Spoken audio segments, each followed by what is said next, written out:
Jayden Daniels will return to practice this week, but according to Dan Quinn, unlikely to play against the Broncos.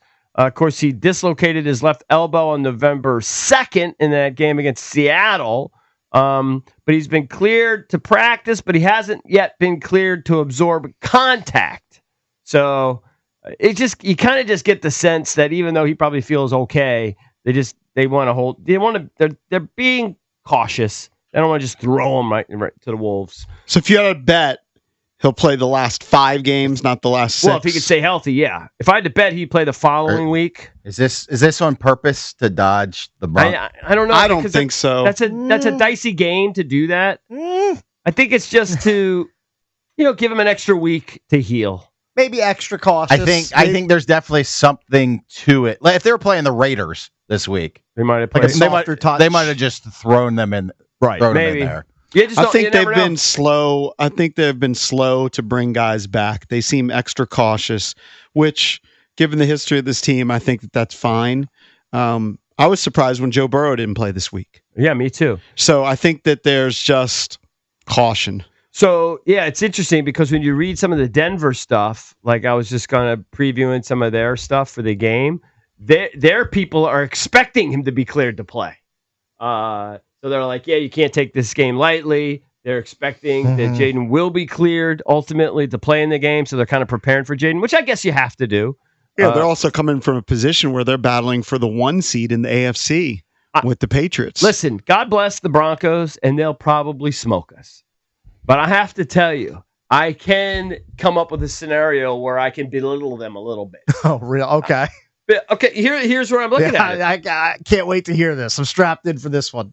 I mean, how impressive is it? I mean, they have a couple impressive wins, no doubt. You win 2 weeks ago against the Chiefs, win against Philly, week 5. But, they beat the Titans.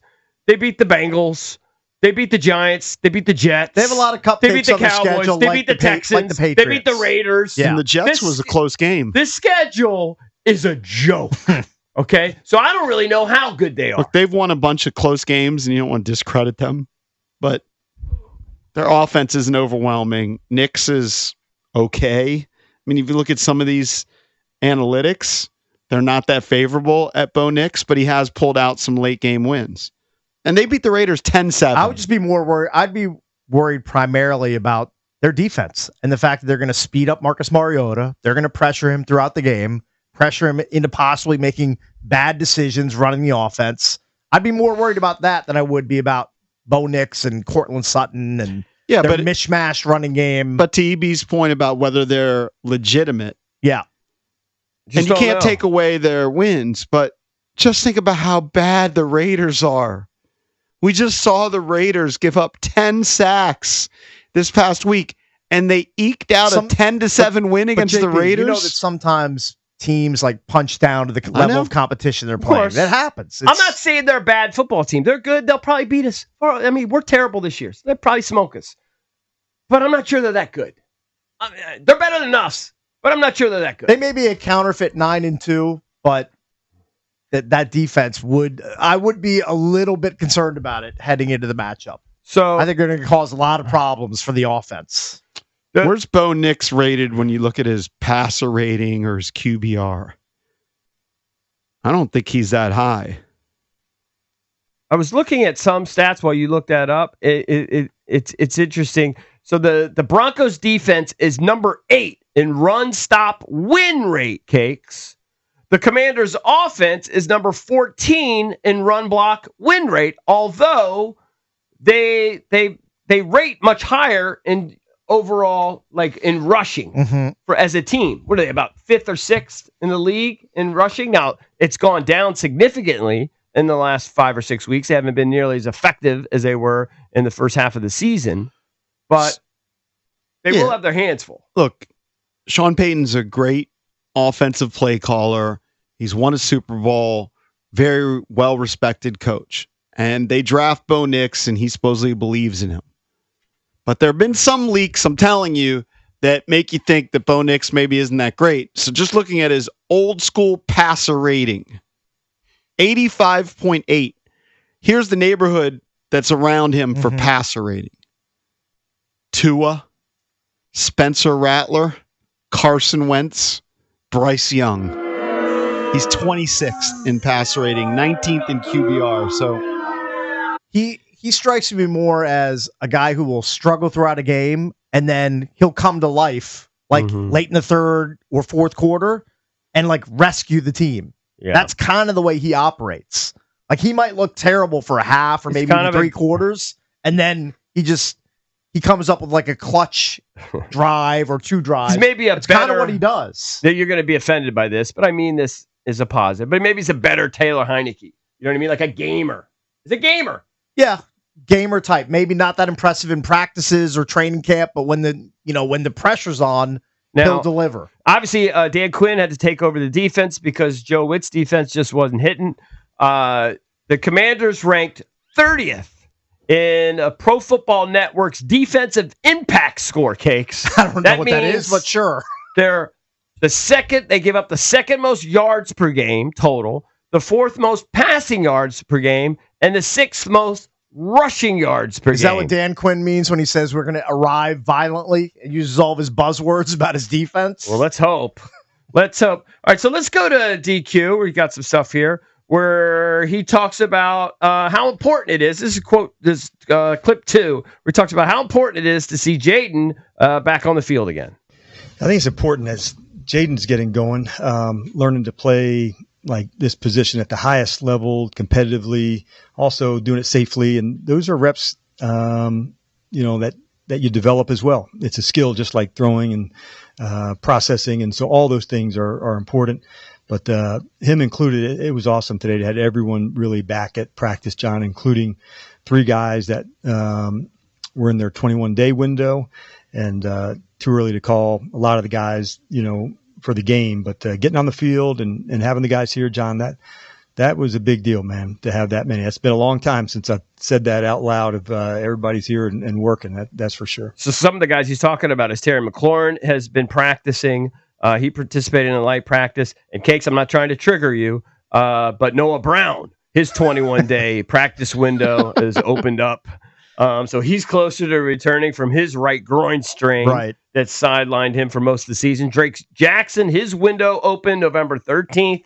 And I believe Will Harris is actually on track to return on Sunday night. So they are getting some guys back. I'm going to guess, 1, that Noah Brown will not play because he never plays. But 2, if Noah Brown does come back and play from the groin injury, something else will sideline him for the next game or in the game that he returns in. He seems to be that fragile. It's just good. It's just not going to work out. Let's play clip 12 where he's asked when he actually, again, expects Daniels to return. And I think this is where he says probably not going to be this week. But then he's asked about, a lot of people here call in. They want him to just shut him down. This is a lost season. Why are we exposing him? Yeah, the first part, Howard, I would say I didn't have a long-term space until you got more spots from the doctors, meaning how's the healing coming? Where is that going to go? The extension and flexion of the elbow. So once we knew that was headed in the right direction, then that, it would kind of take care of itself. When, 1 week, 2 weeks, 3 weeks, that part, I don't know. And I still don't have all the answers on that, how the player heals and where he's at. And then as far as that's not something we really discussed internally. The first part for us, honestly, Howard, was like, hey, how are we going to get the player better? And let's dig in on that first, not knowing the exact time frame. So that's really where the focus was, right away and right off the bat. We knew we had the bye coming, and then we'd have a chance to regroup and huddle up and, kind of push from there.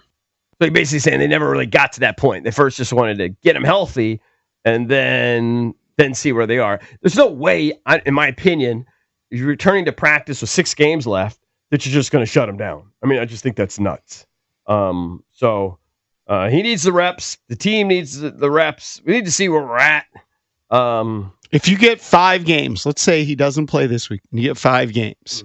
If he goes unscathed, plays in all 5 games, you're going to need some confidence. Yeah. If he then is forced to miss another game, it's not going to be good. It's going to be, I think, catastrophic for kind of the way you feel about it. Well, it'd be catastrophic is a stretch. If it's a devastating injury, yes. But if it's a little ankle tweak, No, I'm not talking about catastrophic for him. Yeah. I'm saying For your confidence. the way that you feel about him. Yeah. You're going to feel like, man, he gets injured a lot. It's hard to count on him for 17 games. So I made the argument that these are like fluky, like weird injuries. You know, he had the rib last year. He had the hamstring. He had this weird dislocated left arm thing that's just bizarre. And I made the argument that I don't think that that's injury prone. Then somebody tweeted me and goes, wasn't that the exact argument for injury prone? He has random injuries that are not connected. Right. Yeah. So They you just can tend make to that happen. argument too. You know? So yeah. I mean, it's like Anthony Davis, right? Anthony Davis in the NBA. I mean, great player, excellent player. He always has injuries. Yep. Always. Can't And dodge they're the not injury necessarily bug. always related. And they're not necessarily catastrophic. Right. But he just always has injuries. If you had a life-size poster of Anthony Davis up on the wall, you would go up and there would be 30 different arrows pointing at different spots on his body for all the ailments that he's had over his NBA career. Mm-hmm. It's just the way his career has played out. Yeah, no. Hopefully it's not the same with Jayden. Look, But there's- it kind of has been early. I need two things. I need him to play the last 5 games. I'd love to see him play this week, to be honest with you. But okay, you're going to hold him out one more week. I need to see him play the last 5 games, and I need to see him play pretty well. Yeah. So he's got to stay healthy enough to get through these 5 games, and he's got to remind us of why we're so excited, why I've already got him penciled in as a Hall of Fame, in 12 years when they vote. He wasn't playing poorly. If you were to look at his numbers, Yeah, he was fine. he was playing kind of like Caleb Williams is playing. He was playing fine. Just wasn't playing. Now, he at wasn't that winning elite, games like elite Caleb Williams. level. But if you Yeah. look at, some of these statistics, whether it's EPA, passer rating, completion percentage, he was in that ballpark. So, yeah, it'd be great to see him on the field. Yeah, so Just don't count on it this And it's weekend. encouraging that he's at least practicing. yeah, I think so. When you go to the ESPN matchup predictor, which I always get a kick out of that. Cakes, you care to guess? Sure. I know the Broncos are favored in this game. I'm going to say they have the Broncos as 62% favorite to win. A little less than that, 58. Okay. All right, but in general, 6-4. So we play this game 10 times. The ESPN matchup predictor has Washington winning 4 out of 10. Yep. That's fair. They win. Look, they're 9-2, but I'm with you. The Broncos don't overly impress me. Yeah, they're better than us, no doubt about it. But they're not. Yeah, their schedule's kind of a If joke. they had a better quarterback, if Matthew Stafford was under center for the Broncos, it'd be like, well, they're Super Bowl favorite. They wouldn't have a loss, most likely, if that were the case. Just real quick, just to remind people as we get, we're getting closer, but we're not going to be here Thursday and Friday.